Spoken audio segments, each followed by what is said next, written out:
কোনো রকম ডাল বাটাবাটি ঝামেলা ছাড়াই একদম বাজারের মতো মুচমুচে পেঁয়াজু বাড়িতেই এবার থেকে বানিয়ে নিতে পারবেন। এই পেঁয়াজুগুলো আমি ডাল ছাড়াই বানিয়ে নিয়েছি। ঘরে থাকা কয়েকটি উপকরণে আপনারা এই রকম মুচমুচে পেঁয়াজু বানিয়ে নিতে পারবেন। তো এখানে আমি 4 থেকে 5টি বড় সাইজের পেঁয়াজকে একদম কুচি করে কেটে নিয়েছি। 3 থেকে 4টে কাঁচা লঙ্কার কুচি দিয়ে দিলাম, সামান্য একটু রসুনের কুচি দিয়ে দিলাম। চাইলে আপনারা আদার কুচিটা বা গ্রেট করা আদাও দিতে পারেন।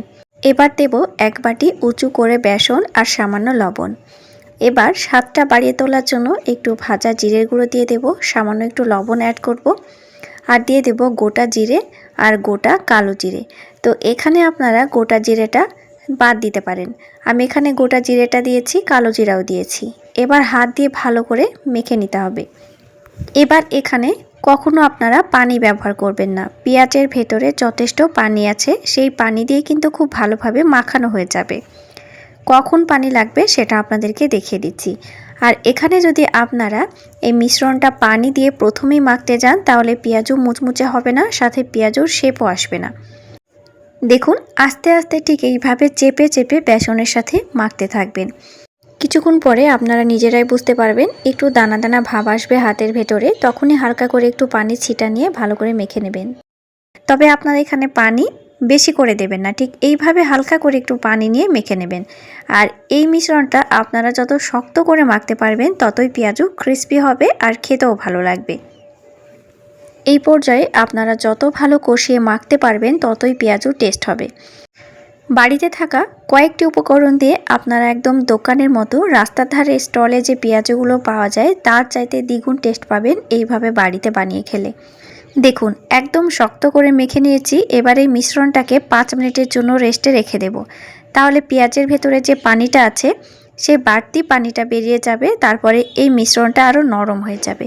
আপনাদেরকে 5 মিনিট পরে আবারও দেখাচ্ছি। তো এবার আমি এটাকে 5 মিনিটের জন্য রেখে দিলাম। তো বন্ধুরা দেখুন 5 মিনিট পরে আমাদের পেঁয়াজের জন্য একদম মিশ্রণটা পারফেক্টভাবে রেডি হয়েছে। আর এখানে আমি তেলটাও বসিয়ে দিয়েছি।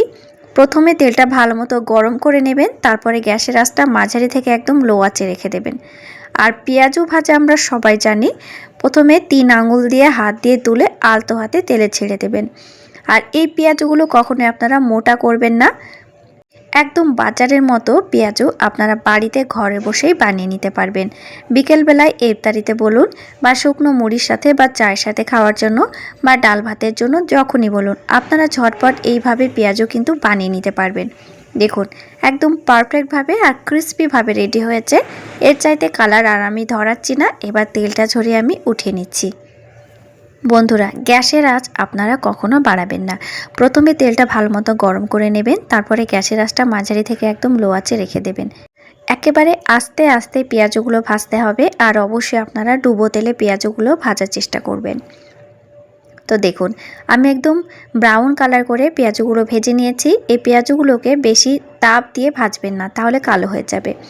দেখুন বাড়িতে থাকা পেঁয়াজ দিয়েই একদম দোকানের মতো আপনারা পেঁয়াজু বাড়িতে ঠিক এইভাবে বানিয়ে নিতে পারবেন। শুধু আমার ভিডিওটা একটু ভালো করে ফলো করবেন, তাহলে আপনাদের সবার পেঁয়াজু এইরকম পারফেক্টভাবে রেডি হবে। আজকের পেঁয়াজুগুলো আশা করি আপনাদের খুবই ভালো লেগেছে। একদম সহজভাবে সিম্পলভাবে ঘরোয়াভাবে আপনাদের সাথে শেয়ার করেছি। কেমন লেগেছে ভিডিওটা অবশ্যই কমেন্ট করে জানাবেন, আর ভালো লাগলে চ্যানেলটি সাবস্ক্রাইব করে দিয়ে পাশের বেল আইকনটি অবশ্যই প্রেস করে রাখবেন। তাহলে বন্ধুরা ভিডিওটি আর বড় করছি না, নতুন নতুন রেসিপি নিয়ে ফিরে আসছি আবার নেক্সট এপিসোডে। অবশ্যই ততক্ষণ আমার সাথে থাকবেন। Thank you.